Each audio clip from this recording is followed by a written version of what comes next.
A very good morning and a very warm welcome to you all to this webinar on trade prospects in the next 5 years. I'm A.K. Bhattacharya, and I used to be the editor of Business Standard, and I'm now associated with it as its editorial director. This webinar is an initiative of the Ananta Aspen Center, which has been holding a series of such events. In the light of COVID-19 pandemic and its impact on the world order, the idea is to reach out to a larger society and bring it up to date on the complex, diverse, and evolving international environment, and to assess how that is impacting India in a post-COVID world. I'm pleased to say that we have here with us three eminent experts and friends of Ananta Aspen Center taking part in today's discussion. Let me welcome and introduce them as well. Mr. Suresh Prabhu has held various cabinet portfolios and is known for his out-of-the-box thinking. He has ushered in many reforms and brought about organizational transformations. At present, he is the official emissary of the Prime Minister of India in the G7 and G20 forums, and is responsible for preparing the official agenda of the Government of India on key issues. Most importantly, for today's discussion, Mr. Prabhu held the ministerial portfolio for trade in the Narendra Modi government. Welcome to this webinar, Mr. Prabhu. Thank you. Yeah. Our second speaker is Dr. Naushad Forbes. Dr. Forbes is the co-chairman of Forbes Marshall, India's leading steam engineering and control instrumentation firm.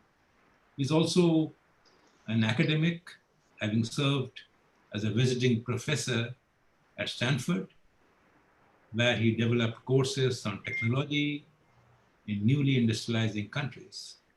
He is a past president of the Confederation of Indian Industry and a well-read and well-respected columnist. Welcome, Dr. Forbes.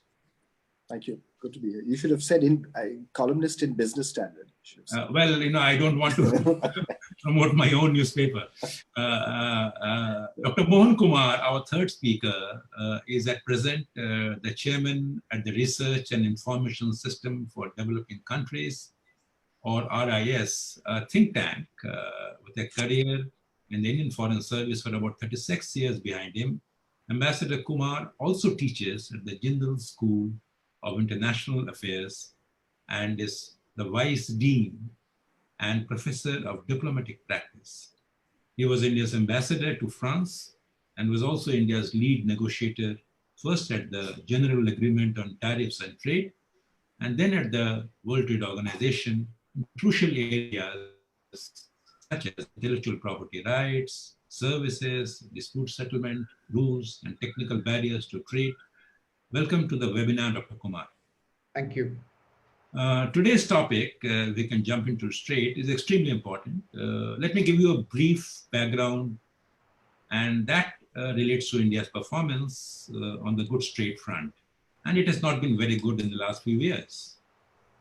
As a share in India's GDP, our merchandise exports actually have declined from 15% in 2014-15, that as per GDP, to 10% of GDP in 2019-20.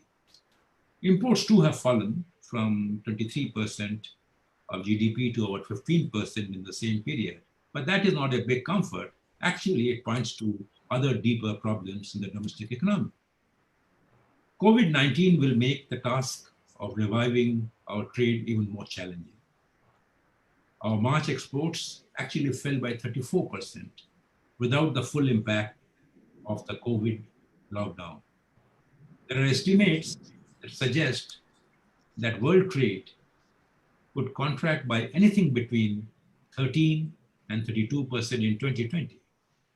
Where do we stand in this gloomy scenario? I will just point out three worrying trends to start off and then go over to experts. One, India's service exports, which was a big support to our overall trade account have seen a deceleration. They grew by just 4% last year. The second point I would make is a softening international crude oil prices have not been a big bonanza.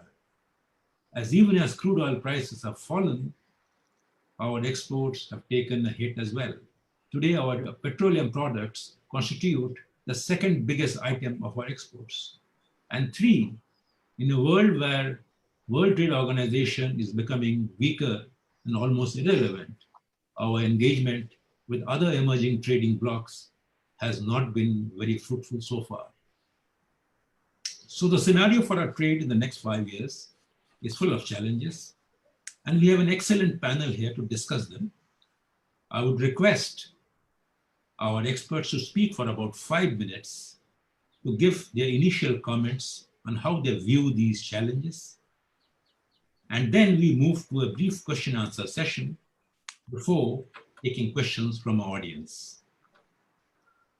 Let me begin with you, Mr. Prabhu, first. Your initial thoughts on the issues that we are confronted with. Thank you, Ananta Center, as well as my dear friends. All three of them I can see on the screen are very dear, long-time friends, also respected friends. So I'm very happy and honored to be part of this very enlightened group of people who will be talking about the issues. I think we can look at these trade issues from three perspectives. One, a conceptual issue, which gives us historical background. The countries are immensely benefited when they were part of a global value chain. That is a recent origin, something like a value chain. But those economies which have been open economies have benefited immensely for their domestic population. That's a historical perspective. Very interestingly, a country like Argentina used to be the darling of investors in mid-20s and 30s, suffered when they decided to put barriers on their border and prevented free trade as they were doing before. So that's the conceptual historical. There are many evidences as late as China becoming from nothing to second largest economy of the world with almost $14.185 trillion of global GDP, part of the GDP. So this proves this is one conceptual issue. So is ASEAN economies called Asian tigers, before that Japanese and Korean economies. So these are all many examples of that, how countries are benefited. Other two, we should look at it from India's perspective. And this gives us a conceptual clarity about how it should be done from two. One, you are asking me about 5 years. There are certain events which will be at the receiving end, which might happen globally. Because we talk about global trade, so obviously how the global economy will perform will have an impact on India. And now it is more or less everybody agrees that global economy will be in a downturn. There will be huge contraction, and particularly those major two economies, the European Union economy and the US economy, will certainly contract at an unprecedented level. And that is going to happen and coincide with the fact that their public debt to GDP ratio will be very high. So that means they will be struggling to service and grapple with a huge challenge of public debt in the next few years' time. I will not say necessarily 5 years, but definitely more than 2-3 years for sure. And at a time when this is happening globally, there have been a global trend we are witnessing that particularly the developed world is trying to use a lot of barriers. US is a good example. They wanted to renegotiate their trade deals with almost all other major trading partners. And the trade war with China is still an ongoing affair. So we will have a huge global headwind to trade, which we witnessed from 2008 onwards. The trade contracted at a level higher than the global GDP. The global GDP was not, before 2008, was expanding at a much higher rate than the global trade. So that's the global thing. But from India's perspective, purely from domestic perspective, I think we stand to gain more if we have open economy. Why? Because if you want FDI, which now everybody is saying we want the industries from China to shift to India. That has to happen. Obviously, there's a direct linkage between trade and investment. It is proved beyond doubt that FDI will not come if there is only one-way traffic of inviting investment, but you cannot go out. Yesterday only, I don't watch TV, but somebody was saying they watched on Mahabharat Abhimanyu, wherein Abhimanyu could come in but couldn't come out of the Chakravyuha. So I don't think FDI can come if there is no outward opening for them in many areas. And as I said, there is a empirical evidence about trade and investment. The second issue for India is, whether like it or not, we have not benefited as much from open trade as much as China benefited. Incidentally, China joined WTO much later, but we were the founding of GATT. That's because of our domestic constraints, which did not allow us to reap the full benefit of we being part of a global trading system. Today, it's a time for India to reap that benefit. We opened our economy, our manufactured goods, merchandise, etc. Today, if we work aggressively and say that we want India to play a bigger role into the global trading system, we could benefit because, for example, and you very correctly pointed out, a very good example is petroleum, wherein we don't realize it, but our refining capacity in India helps us to export more than what we consume in terms of refined products, though we actually import crude in a significant way. So therefore, having opened previously and not benefited from it as much as we could have, it's a time to benefit now. So at a second wave, it's not necessarily second, but I'm saying the next wave should happen in such a way that India should benefit from it. I will just remind you of very interesting remarks our Honorable Prime Minister Narendra Modi made in 2018 January in Davos, and I was there, so I was listening to him. And he said, we want open global economy to take benefit of the emerging opportunities. India has a huge opportunity for global value chain and supply chain. That's why we want them to shift to India. But supply chain, by definition, only part of the value chain or value addition happens in your country. It may be significant, but still it is part. And therefore, if you are not part of the global value chain, how will you benefit from it? And therefore, I think the trade and investment, trade and employment, if you want to create more jobs, then obviously trade will play a significant role in that. Trade and your impact on global geopolitics is also very significant. And therefore, I think we should try to work on that. Again, I will give two examples. One, we organized, and under my chairmanship, we organized two mini ministerial in India. One was in 2018, one was in 2019, which was attended by largest number of countries for a mini ministerial. There were 57 which participated in one. Then second, of course, was only for the developing countries. Why? Because we realized that we must take advantage of it.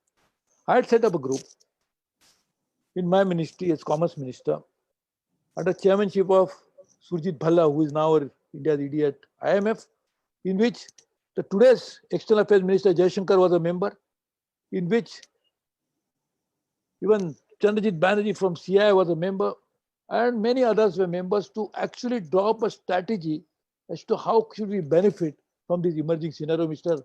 Adil Zainul Bhai was a member. A lot of top-class people were members.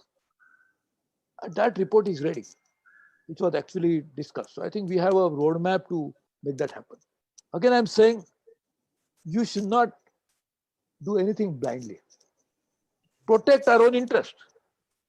Nobody can ever argue that we should be always at the receiving end, and we should be always constantly be taking the losing side. No, we should be a winner. And to be a winner, to create jobs for my people, to create more opportunities for small and medium enterprises, to be creating large Indian companies will have influence on global scale, wherein they'll be able to attract money at a cheaper rate. That increases competitiveness of India. That increases our footprint on global scale. All of that can happen. So therefore, protect my India's interest. All of this, what I'm saying, should be primarily driven by only one single motive. How do I promote my country? So we talk about New India at a time when there's a new world going to emerge. New world from the impact of COVID. So therefore, how do we benefit from it from trade perspective, you have to see. And in a way, the trade is very, very important part of your economy. So when India would be, I'm sure it would be, though COVID will delay it, $5 trillion economy. And as we feel that we should be, at least 50% of that should come from global trade. That includes both import and export. So therefore, we have to look at it from that perspective. If you want to position India on a different platter altogether, where we can remove poverty, whether we can address all the challenges that we face today, I think we should be thinking about a strategy which will be a bigger strategy, of which trade will be a very good component of it. I think you gave me a time limit, so I stop here. But I'm really happy that we are discussing the issue. And as I said again, the only foreign policy, only our trade policy, all our policies should be driven with a fundamental overriding consideration as to how we can make India a far better country than what it is today. And this is something which can happen if we have an integrated policy. Thank you very much. Thank you, Mr. Prabhu, for these opening remarks. I think you touched upon very, very key important issues. You talked about the importance of an open economy. You also recognize the fact that India should do a little more in taking the full advantage of a multilateral trading framework. But at the same time, India must protect its own interest, and COVID-19 will pose new challenges, and they must be taken head on. So I think, we have our next speaker, Dr. Forbes, and I would urge that he can take these issues forward with his initial thoughts. Dr. Forbes. Thank you, Ashok, and it's a pleasure to be with all of you. It's always a pleasure to share a dais with Mr. Suresh Prabhu. I think regardless of which portfolio he's held in various governments, he's always provided thought leadership in a new direction, whether it was in power, whether it was in railways, whether it was in industry and commerce. Mohan, it's a pleasure to share the dais with you as well. I think your time as our ambassador, not just in Paris, but at the WTO, was a time when we were most engaged with the world and really increasing our engagement in trade, using trade as a way of engaging very widely. And Ashok, as I've said repeatedly, not only do you provide great insight on questions, but you provide all the data that one could possibly need. You have all the numbers at the top of your head, as you indicated in your opening remarks. Let me divide my comments into 3 points: a sort of pre-COVID, COVID, and post-COVID period. Pre-COVID, just a few comments that coming into COVID, I think it's good to be clear of where we were as a country. Essentially from 1991 to around the mid 2010s, so say to around 2014-15, we were increasingly integrated with the world, right through to around 2017. Every year we saw a reduction in tariffs. Every year saw us more and more integrated with the world. Since 2017, in the last few years, even before COVID, I think we saw a reversal in our trade strategy. Certainly in our orientation, we became somewhat more inward looking. And I think we adopted this idea, which Suresh referred to as well, that somehow exports are good, but imports are bad. And this mindset that imports are bad and that one can somehow only be an exporter without being an importer, as Suresh very eloquently pointed out, is wrong. Milton Friedman said over 50 years ago that societies can't eat exports, they can eat imports. Societies actually benefit, human welfare is benefited in a country by imports, actually. And it's only the produced people involved in the production of exports that benefit in the production in exports. So the first thing I think is to be clear where we were as a country coming into COVID. COVID has only, I think, expanded this this retreat into insularity, and I think it's done that all around the world. And it's sort of natural that when there's this strong external threat, when we're fearful, we tend to retreat more and more into our own domain and try to protect ourselves and our health and our families and our livelihoods as best we can. And this is true in every country. It's true in and we see it in shutting off borders to trade and to even travel these days. We see it in shutting off borders even for interstate movement of goods and people. We see it in cities sort of walling themselves off, and we see it then in our own homes as we try to restrict access. But I think all of this is temporary. All of this is driven by the fear and the current circumstances of dealing with this health challenge and this health crisis. As things become more normal, I think we'll see that entire trend of insularity reverse. And I hope that that reversal extends right through to trade internationally and to international travel and to our increasing engagement with the world. I think we'll see just as the tide has come in, we'll see the tide move out again, and we'll see that trend reverse. And we'll be supported in that move by one very important benefit that we're getting from COVID, which is the fall in the rupee. The rupee has actually depreciated by almost 10% since the start of this calendar year. That's a great benefit. It makes Indian exports more competitive. It makes imports more expensive. That's a very good way in which we've seen actually competitiveness improve, if you like, by 10% in just these last 5 months. So let me last then talk about beyond COVID. I think there is a huge opportunity for India. I fully agree and I'm fully aligned with Suresh on this point. I think he's exactly right that there's a huge opportunity for us as a country going forward. So far, it's just anecdotal evidence, but I have friends. I was just making a list as he was speaking.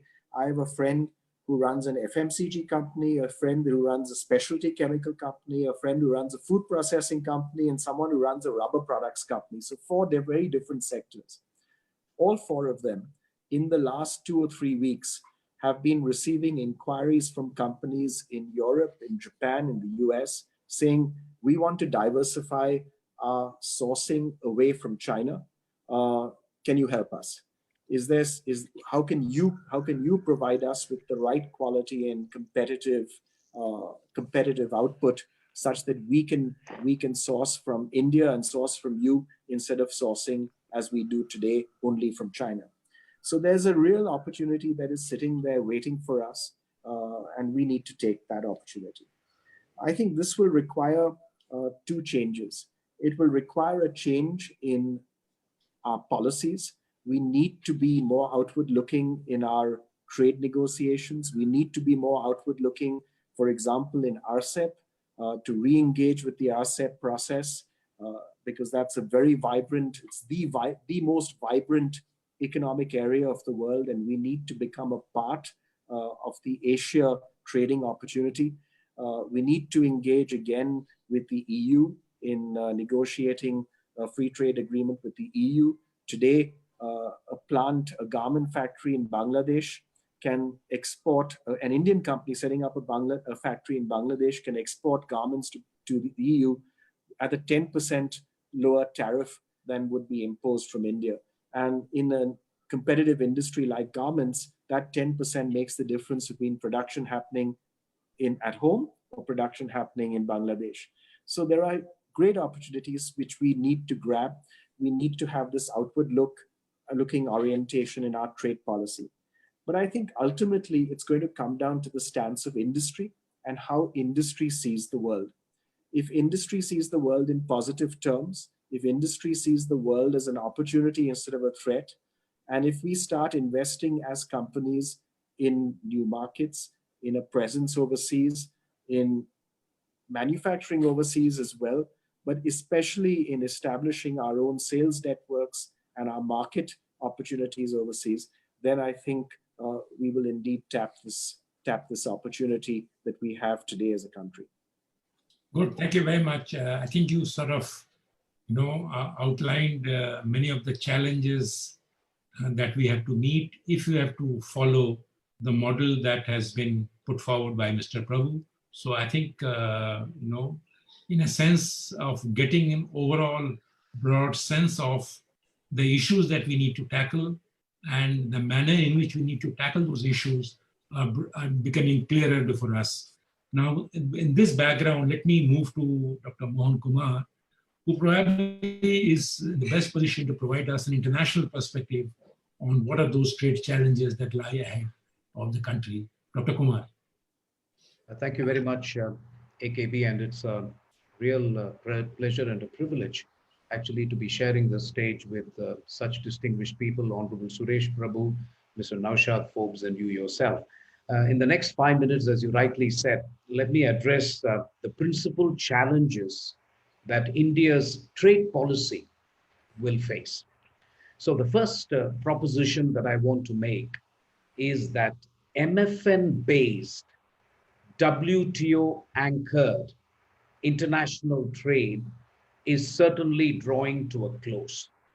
So I'm not saying the WTO will disappear, but what I'm saying is India's dependence on MFN-based and WTO-anchored international trade was already, stopping even at the time of President Obama. It has accelerated under President Trump. And my sense is post-COVID, most international trade will be preferential. It will not be MFN-based. In as much as India has depended heavily in the past on MFN trade, and I will come to it in a little while, I think this is the first challenge that is posed for Indian trade. That's the first. The second thing is that as both Mr. Suresh Prabhu and Mr. Naushad Forbes hinted, there is an opportunity, but there is also a problem vis-a-vis China and so on. So trade will also be more strategic than ever before. So it is not just pure economic criteria that are going to drive trade, and we need to be conscious of this. If this premise is correct, if these two propositions are correct, then I think status quo in India's trade policy is not an option.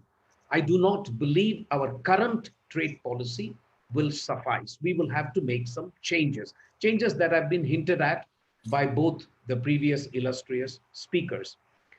Coming to value chains, there is an inherent link between trade and value chains. And there are two ways of going about it. One is the China way, if you like, inherently competitive and the factory of the world, the manufacturing center of the world. And therefore, value chains chose China to some extent. But there is a second method.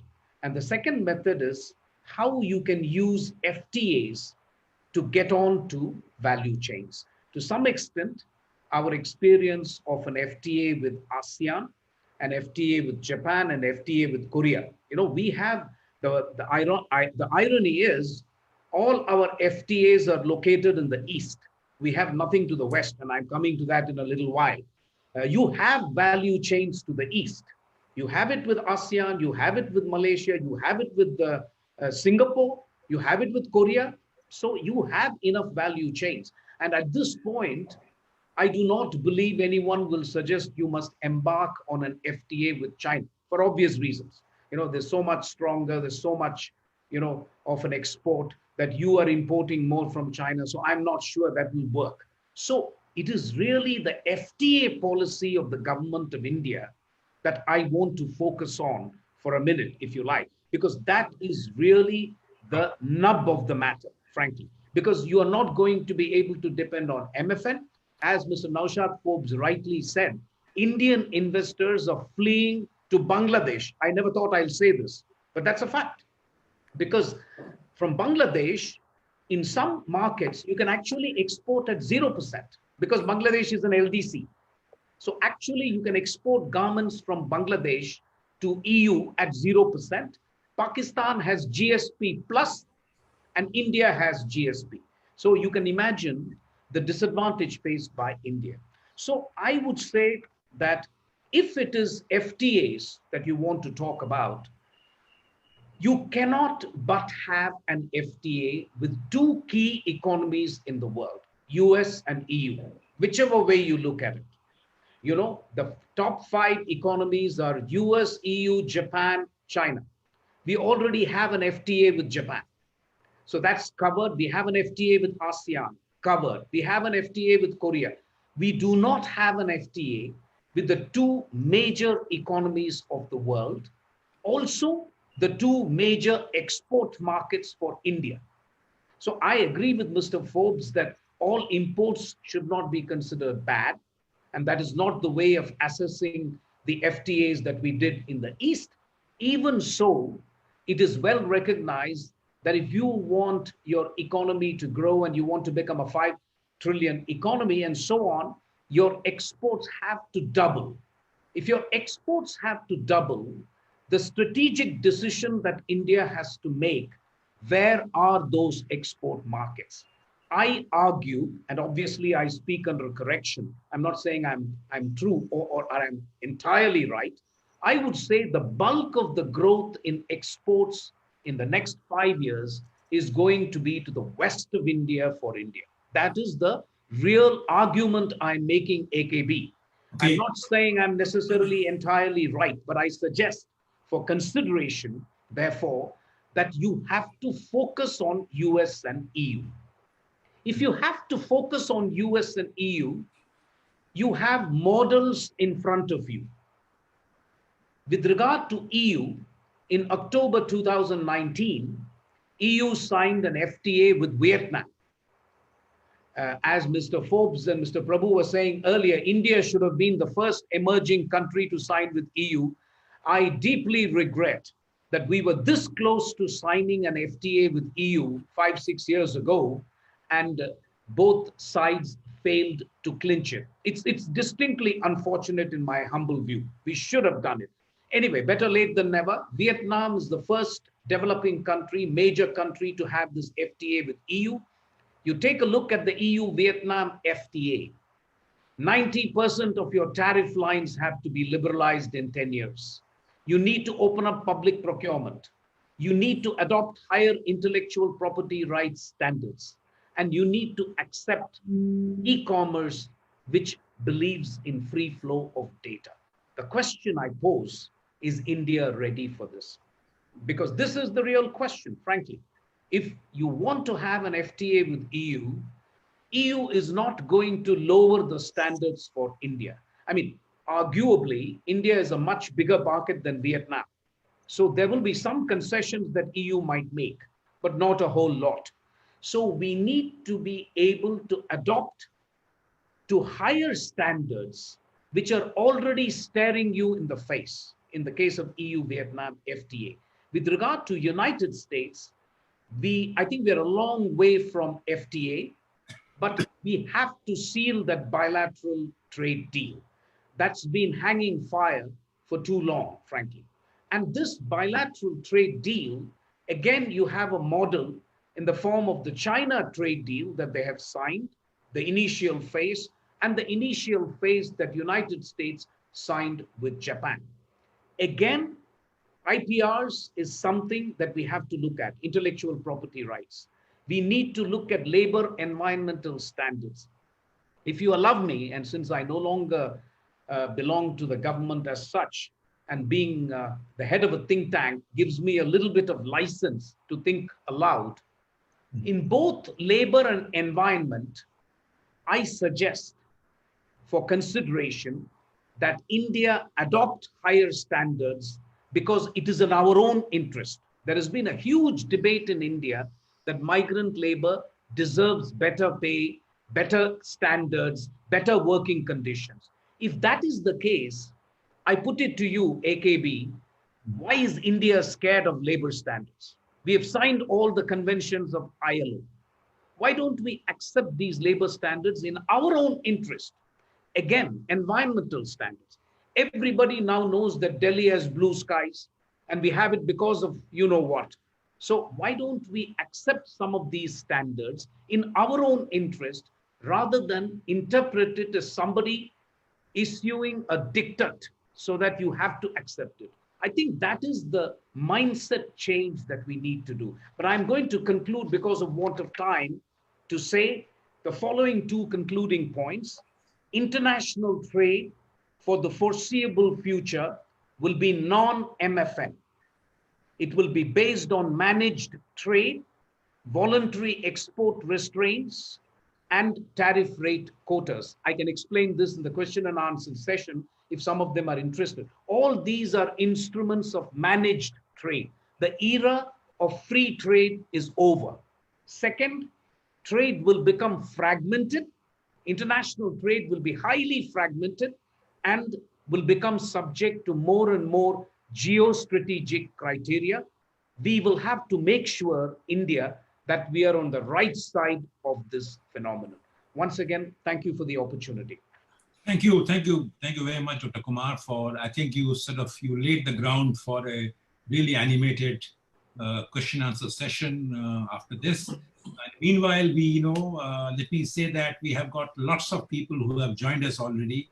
And my request to them is not to wait for the Q&A session, but instead start sending those questions to us so that we can, as soon as we are through with the initial round of questions and answers from our panelists, we can pick those questions up and get them answered. So this is a request to all our participants who have joined us for this webinar to don't wait for the session to this session to conclude, but send questions so that we can take it up later. Mr. Prabhu, a couple of questions that have arisen after your initial comments and then Dr. Forbes' intervention and Dr. Kumar's suggestions. How would you respond to them? In the sense that you rightly pointed out that India has not fully benefited from the WTO system. Dr. Forbes pointed out that we have probably moved in a different direction as far as trade liberalization is concerned, in terms of we have become a little more protective. And Dr. Kumar says that this is a completely new world that we're entering, where the MFN-based approach to trade is going to disappear. And trade will not only be managed, is an excellent expression, it will be managed. We have heard of managed democracies, but this is managed trade, and with trade will be fragmented. So with your vast experience in governance, and also as a person who has held two fairly successful interministerial meetings on WTO, what would you see the way forward, and how do you see trade moving forward in the next 5 years, given the inputs that our other co-panelists have put forward? Dr. Prabhu. Firstly, I think looking east itself was a very strategic decision taken under Prime Minister Narasimha Rao. And so the FTAs that followed are also in continuation of that. Then the Prime Minister, Modi, took a very dynamic shift in saying not just look east, but act east. And in any case, if you look at the global output estimation in the next few years' time, not necessarily 5 years, of course, because 5 years is, now today everything has changed so much that post-COVID we have to recalculate and recalibrate our many ideas. But even then, the major economic activity which will contribute significantly to global output will happen in Asia. And in Asia, it is actually east of India more, not necessarily the west of India. But I fully agree with Ambassador's version of EU. I'll just tell you briefly what happened 2013. After 16 rounds with EU, we could not conclude an FTA. After 16 rounds in 2013, so I, as a commerce minister, I called up the then trade commissioner is the trade minister of the European Union, a former member of parliament from Sweden who used to be my very good friend and colleague, Cecilia. And I told her, why not start again? And I took a lot of pains to actually restart the work with them. It was EU which has to come back. And whenever I used to meet EU members, whether their prime minister or the presidents or their trade ministers, they all agreed individually that we must do it, but as a collective body, they could not agree on certain issues. And particularly the point he was trying to make is related to, there are so many other considerations that goes into the trade agreement, particularly the EU members, because of the value system, the labor laws, the human rights, the environmental issues, etc., which are very important, and I fully agree, but they could have been considered not necessarily along with trade, but on a standalone basis, which are so important. Anyway, that's one point. Now, if you really look at it, where is going to be the next growth coming in? I agree for the next 5 years, because we are talking about a very limited time span.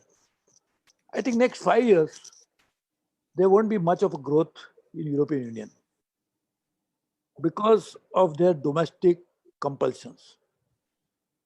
US depends upon the next presidential election, which will happen in November. What's going to be the new administration? If the administration is going to continue with the same thinking of very aggressive trade policies, we'll have very difficult times to discuss about the trade. But if you have a new administration which will think differently, there may be a different scenario. We are missing out a very important market, and that's Africa. Africa with 54, 55 countries, because it depends upon which, the 55th country, whether you add or not, but 54. We have a same size of population, those 54 countries. And there, the base is low, the volume will not be large. And I fully agree with Ambassador when he said, the biggest economy is US, then EU as a whole. China, number 2 as a country, but EU is very significant. And so this is one. And then Latin America. In my opinion, we should do that. In fact, then 1999, 21 years ago, I had encouraged India's industrialists to go and sell medicines into Latin America, which has paid huge dividend today. That time it was unheard market, untapped market, and today it has become major market. So we can work on that. But on the MFN, I fully agree.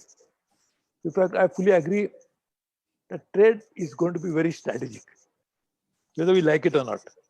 In fact, just imagine when we are talking about moving, those companies were talking about moving away from China, it is not necessarily a commercial decision. It's a strategic decision. They want to take, and they may be probably be encouraged by their own governments to do that. I don't know. I'm just saying, but strategic. So trade has always been strategic, actually. In fact, India became part of British Empire because of trade, actually, because they first came British East Indian Company, and then so that was a strategic decision. So trade has always been strategic, any case. But tomorrow the trade will become even more strategic. Why? Because, and this is the point I've been making for the last almost 30 years. In fact, Naushad and you both, we have been part of the Track to Strategic Dialogue with US under the same Ananta Center. And I've been saying this for the last 20, 25 years to US friends that do trade with India, make investments in India. We are not going to put to you a strategic challenge by the economic power that will accumulate out of it. So we will have a great advantage if we focus on that. And therefore, what I'm saying, which both Naushad and Ambassador mentioned, we must now build up a proper domestic structure. You cannot take advantage, and the reason why we could not take advantage of WTO despite the fact that we have been member of GATT from 1948 is because of domestic constraints. So I think now we'll have to prepare to take advantage of it in a way that we actually rebuild our domestic policies as well. See, trade is an extension of domestic policy. So global trade policy that we like to adopt and strategy to take advantage of a very favorable economic and trade opportunities for India, very favorable. From strategic perspective, from commercial perspective, from economic perspective, all of that. But for that, we'll have to gear up and do that. And that is why actually you'll be surprised. The group that had set up under the chairmanship of Sujit Bhalla was actually for this, and this was before COVID. I set it up more than almost 1.5, 2 years ago, when I was saying that there's opportunities to come from China to India. At that time, there was no COVID. But I realized at that time itself that there is going to be huge opportunities. Therefore, I said I will bring together a lot of experts from different fields. They made certain very strong recommendations, which of course, sometimes some strong recommendations are difficult to accept, but as Ambassador was saying about raising certain standards in India, we become contentious but necessary for long-term benefit. So I think we should try to work on that. The second point, what he mentioned is, so I give you a perspective about FTA with US and both EU. And I think this MFN type of trade, but of course, when you have FTA, you become MFN. Anyway, you can actually deal with that. So I think it is not necessarily that, but what he was trying to make was that you cannot just based on certain, please help me that kind of a thing. It has to be strength and based on our intrinsic abilities to take advantage of it. Okay, thank you, Mr. Prabhu. Let me turn to Dr. Forbes.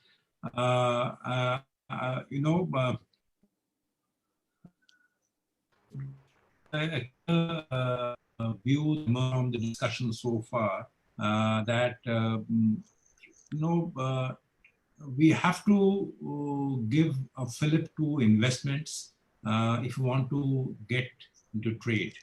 You also talked about how the exchange rate policy has come to our rescue in a sense that the rupee is appreciated, so probably that's an opportunity. If we indeed have to take full advantage of the new scenario, from your vantage point as somebody who is overseeing an industry, what are the key things, key policy changes that you need to be implemented within a given time frame as early as possible to help India become a better trading nation in this environment, whereas Dr. Kumar and Mr. Prabhu and others are all saying that the terms of trade have changed. In a sense, it's no longer going to be MFN-based trade, it will be strategic trade or managed trade. So that's one question. And one supplementary to that would be, that we often keep talking about that rupee depreciation is not enough. You need some factor market reforms. And we have seen some labor law changes in a very ad hoc fashion by some state governments. It would be good to know from you what's your perspective on both these issues, Dr. Forbes. So, first, just a comment on the points about managed trade. I appreciate where that's coming from. I have to say I worry about it because, and I worry especially that in a world with an increased quantum of managed trade, I think that's a world where we in India are at a disadvantage. I think we're actually at an advantage in a world where there are more transparent rules. One works for a level playing field, and one leaves it to individual initiative in the market to decide what trade happens. I think a world of that kind is one that we benefit from much more because the strength of India, the Indian economy rests in its private sector. The strength in the Indian economy rests in our domestic entrepreneurship. And I think all of that is what will determine success. And so we should keep working actually as a country for transparent, equal rules with everyone and avoid managed trade to the extent that we can as a way of bringing about trading relationships between countries. So we should keep working on access to countries and then leave it to firms in the two countries to trade and make markets happen. In terms of what policies will really help, first, I think firms have to be forced to compete. Industry generally does not ask for lower tariffs. Industry wants protection, by and large. And I think it's for government to hear industry, understand industry's concerns, but where needed, turn a deaf ear to them. And I say this as an industrialist, because I think the national interest, which is the role that a policymaker has to play, comes ahead of any individual firm's interest. And the national interest comes from having really competitive firms. And competitiveness will show in being able to compete in world markets, and will show in being able to sell at home good quality products that one's own consumers wish to buy. So I think forcing firms to compete is the important policy stance that should be constantly adopted.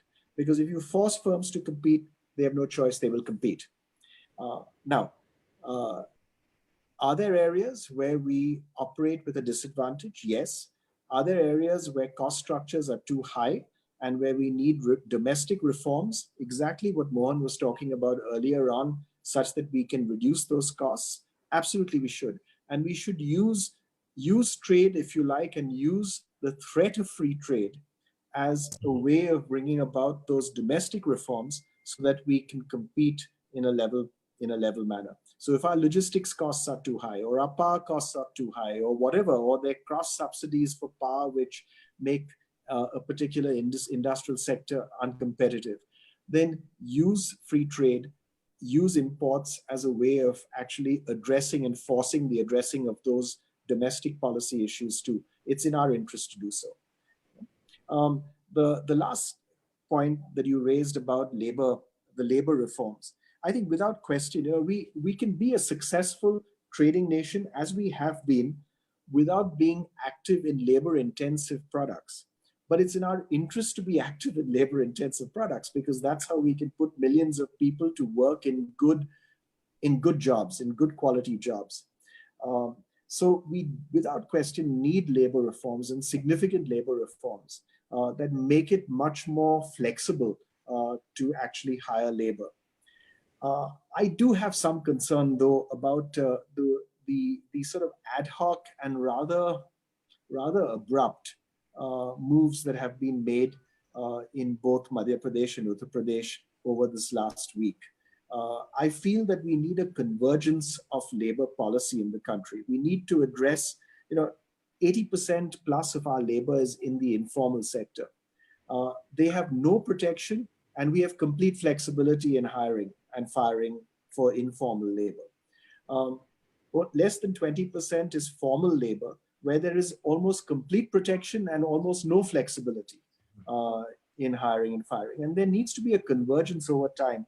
And I think if we should use the current crisis as a way of bringing about that convergence, where we have enhanced flexibility for formal labor, and we have enhanced protection for the informal sector, such that we can bring about a convergence between the two. So I would like to see that kind of direction. You won't get there in one step, but I would like to see that kind of direction. How do we enhance protection for informal labor? How do we increase flexibility for formal labor? And step by step, maybe even have a roadmap where we converge over time for one integrated labor market. Okay, good. There are quite a few questions that have already come, and Dr. Kumar, I had this question for you, but I find that a lot of people who are asking similar questions, and let me put them up together. And the question that has come from many of our participants on the webinar is that how do you see the role of RCEP in a post-COVID world? That is one. And then there is one question that has come which says that to what extent is our lack of progress on FTAs have been due to our half-hearted approach to the idea of FTAs? And the third point is that is Indian agriculture been a problem in concluding these FTAs, in a sense that we have been unduly worried about Indian agriculture, and that has actually prevented us from going ahead with some of these FTAs, particularly the FTA with EU, whereas Vietnam has gone ahead because they were very clear in their mind on these issues. So would you like to respond to both the RCEP, the half-heartedness, and whether Indian agriculture is an issue? Because we have seen even in RCEP, Indian agriculture came up, FTAs, so maybe you should respond to that. Yeah. Thank you very much. Before I do that, I want to agree entirely with Honorable Suresh Prabhu, and I'm grateful, sir, that you pointed out Africa. And if I may suggest an out-of-box idea for the government, the Africans have got their act together and they've launched an Africa Free Trade Union, which I thought would never happen. But it's been a fantastic effort on the part of Africa. I think it would be in our fundamental interest to begin negotiations with Africa. And I think Africa will be more inclined at this point of time for an FTA with India rather than China and other countries, because we are not seen as predatory. We are seen as a country which can give something and take something. And I think there is a balance that you will see. So I'm very grateful to Honorable Suresh Prabhu for pointing out the importance of Africa. And you are right, sir, that skipped everybody's attention. So I'm grateful. Mr. Forbes, I totally agree with you that managed trade poses problems for India. But I'm afraid the era of a transparent MFN-based WTO is clearly over, but I hope I'm wrong. So but otherwise, I'm fully in agreement with you. I just wanted to be clear. On the specific questions, AKB, that you posed to me, on RCEP, my understanding, we have the guru sitting in front of us, Honorable Suresh Prabhu, he will correct us. There were 3 categories of reasons why we were not able to sign to the RCEP. One was the China factor. The second really had to do with the non-tariff barriers and services exports to ASEAN and other countries where we did not get satisfaction. Third, domestic lobbies. When I say domestic lobbies, I say so without any pejorative connotation. I mean, if there is a milk producer who's genuinely, scared of competition with New Zealand milk powder, I personally think that's not true. But if that is the worry, then there is nothing you can do about it. So is the case for several other important categories. So if these three things don't change, one is domestic, the other is external, two factors. There is one, the China factor, where we wanted a differential tariff with China. That is, we will not have the same degree of opening vis-a-vis ASEAN and vis-a-vis China. With China, we will obviously have much less tariff coverage as opposed to ASEAN. Second, I think the ASEAN countries must understand that you cannot give me a tariff concession in pharmaceutical products and then take 6 months to approve a pharmaceutical product to gain entry into the ASEAN market, because you are completely nullifying the tariff benefit that is granted to me. So we will have to, again, get some satisfaction from ASEAN and others, China also, on pharmaceutical products. What about visas for our IT professionals, mode 4 of services and mode 1 of services? Unless these things happen, I do not see how we can go back. But finally, and this Mr. Forbes will be able to answer better. I loved Mr. Forbes' letter that he wrote in a paper, I can't remember where now, where you argued that Indian industry must face up to competition. I've kept it somewhere. And thank you very much as former CII chairman to be able to say that. I think the Indian industry, we will have to take a call. I mean, this is not the time, because post-corona, everybody is weak. But in a year's time, you will have to read the Riot Act to the Indian industry and say, listen, perform or perish, because we have given you a long rope. And obviously, we will have to carve out some sectors. If there are some sectors where there is mass employment, I would carve it out. I will now come to agriculture, which was the question you posed. Yeah. Agriculture is one issue I have felt is a red line that no government in India can afford to cross, because it is a red line, whether we like it or not. One of the biggest challenges we are going to face is our trade deal with the United States, because the United States believes that agriculture is like selling watches and selling shoes and selling shirts. It's not. With EU, we will not have this problem, because EU itself protects agriculture. So I don't think they can actually tell us that you please open up the market on agriculture, which is why I like the EU-Vietnam model. I think we can get away with that. But with the United States, I agree with you, there will be a problem. On agriculture, however, my submission is the public distribution system, the minimum selling price model, and the fertilizer subsidies are crying out for reforms.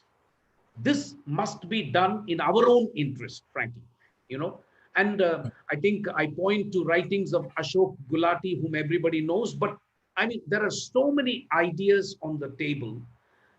But a bit like the labor reform, agriculture, if you touch it, then there is a hue and cry from opposition parties and everybody else saying, oh my God, you're killing the lives of farmers. We need to have a somewhat rational and sanitized debate on agriculture. I don't know if it's possible. Maybe a parliamentary committee can look at it, a bipartisan, all-partisan committee, because we have allowed agriculture to actually become a victim of politics. And I don't like it, because, even now, a big proportion of employment depends on agriculture.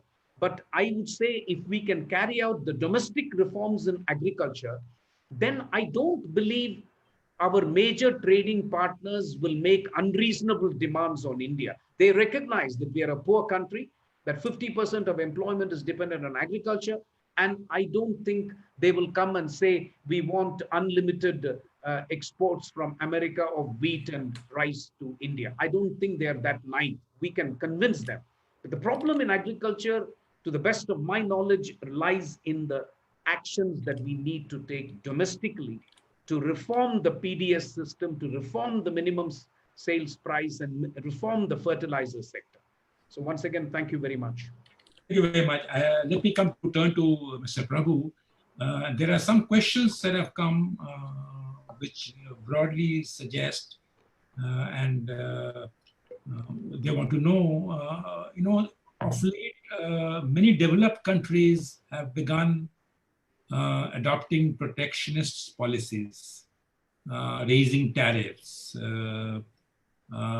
In such a situation, what should be India's approach? That's number one. Number two, post Brexit, how do you think we should look at UK as a market?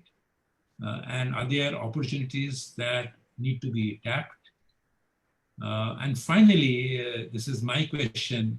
If Dr. Kumar says that agriculture is a red zone, is there some way at a political level we need to do something by which the level of discussion on agriculture is better informed by larger issues of complete lack of investment in agriculture, which has made Indian agriculture most uncompetitive and most unproductive, as a result of which this demand for more protection keeps coming. So is there a larger politico-economic issue that lies ahead of India's agriculture, because it is linked to our greater engagement with the world on a trading formats? So Mr. Prabhu, your responses. It's for me? Yes, for you. Okay. You see, first, let me start with this very interesting question on agriculture. We have a mission set by Prime Minister Modi, doubling farmers' income. If you want to double farmers' income, there's always a paradox. When you have more production, the prices fall. So unless we can export that surplus production and take it out of domestic market, the farmers will never get a due price. And to do that, in fact, the first time I was lucky to present a first ever India's agriculture export policy with a clear target of $100 billion of export. And when it's agriculture, it includes 5 components: agriculture, horticulture, dairy, marine products, and meat. All 5 put together, we have a great opportunity. And now, in fact, again, the renewed focus in the world is going to be on public health, but also on food. Because when we talk about value chain and supply chains, we are only thinking about value chain and supply chain for merchandise and manufactured products.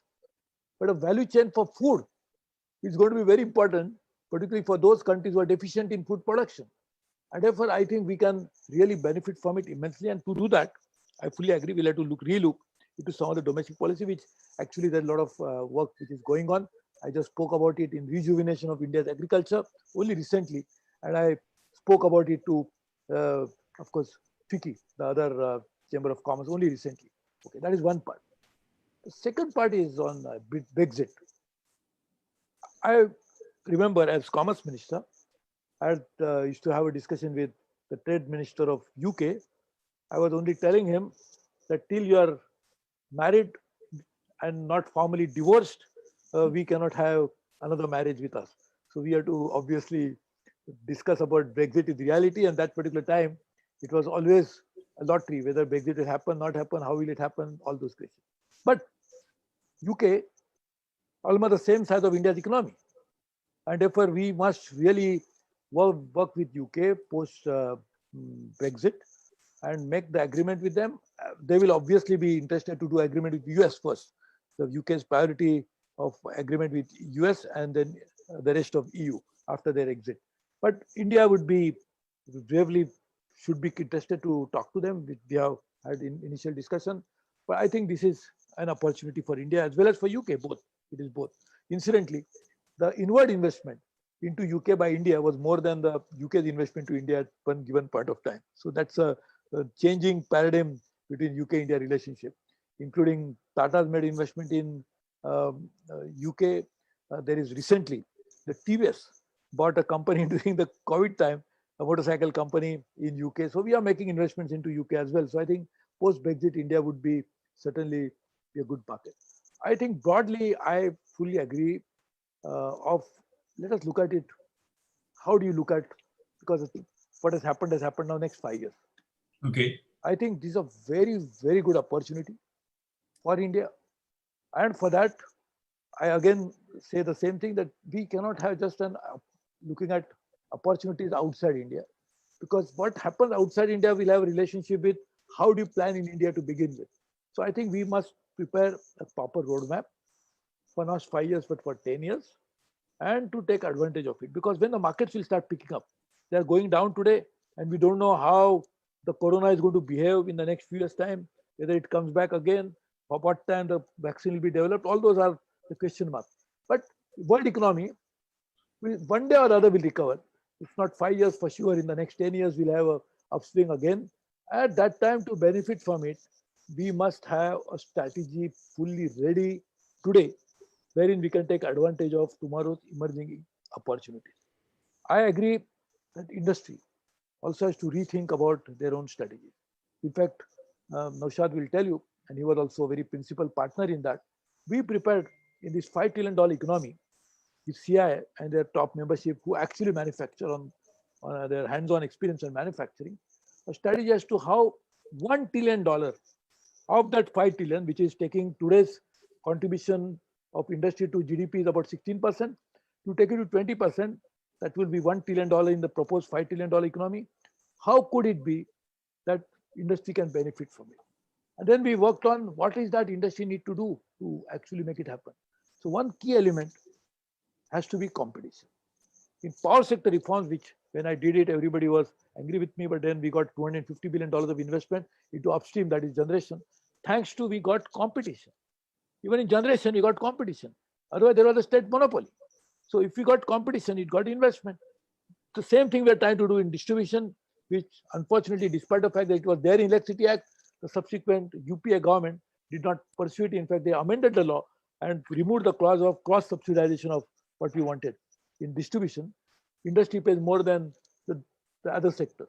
And that is making India's industry uncompetitive. So making competition, not just on power sector, but generally, has to be the guiding principle, which will bring in the best in you, which will help you to compete globally. Because when you go in competition globally, who's going to give the protection, like what Ambassador has been repeatedly saying about MFN? Are they going to protect us as their son-in-laws when you go to the global market? We'll have to focus on competition, global competition, not only from their domestic players, but from global players. Because Germans will come and compete in, say, Africa, or China will go and compete in Africa. Unless they are competitive, and competitiveness will come from competition. Competitiveness, we always talk about. But where is this word competitiveness comes from? How do you get that competitiveness? Competitiveness will come from competition. So we'll have to do that. Thank you very much. Fantastic. I think this session could have gone on for at least another hour with such eminent experts addressing these questions, so well. And we haven't touched upon many of the questions, but we are running out of time. We were to close at 12:45. We are only at 12:44. And it's also a difficult task for a moderator to sum up the discussion, but let me try to summarize the key 5 takeaways from my perspective and share it with this audience. Number one, I think the new takeaways, we know you all talked about many things, but the new takeaways are the need to look at Africa. The need to look at Africa as the new focus area is something that is clearly underlined from a 5-year perspective. The number 2 is it is important to recognize that the time for dealing with strategic trade has come, because as Dr. Kumar said, the MFN trade has gone away, but it has brought in its wake a new strategic trade. There are worrying trends in the strategic trade, managed trade, as Dr. Forbes pointed out, but I think this is a reality that we need to confront with. Along with that is the need for competition that Mr. Prabhu so clearly pointed out. So you have Africa, you have got strategic trade, you have competition. The third point I would say is this, that if you want to stay alive in the global trading markets, we need to focus on bringing investments into this country. That's very, very important, critical. And number 4, I would say, and I'm trying to paraphrase a beautiful statement that Dr. Forbes made, that you must force industry to accept change and reform. And I think that's a very important message coming from an industry leader, and I hope people in the government are listening to him. And the fifth point is on agriculture, wherein a person with vast experience in dealing with trade negotiations is saying that there's need to rethink on what we need to do about domestic agricultural policies and how to make them more competitive. I thought these were the 5 broad messages that I got from this session, and going forward, 5 years of trade battle, so to say, we have to deal with. Let us close this session on this note, hopeful note that we will overcome one day. Thank you very much to all the webinar participants, Mr. Prabhu, Dr. Forbes, Dr. Kumar, being part of very, very patient and as well as very, very insightful comments. Thank you once again. Thank you. Thank you very much. Thank you, Ashok. Thank you all. All the best. Thank you.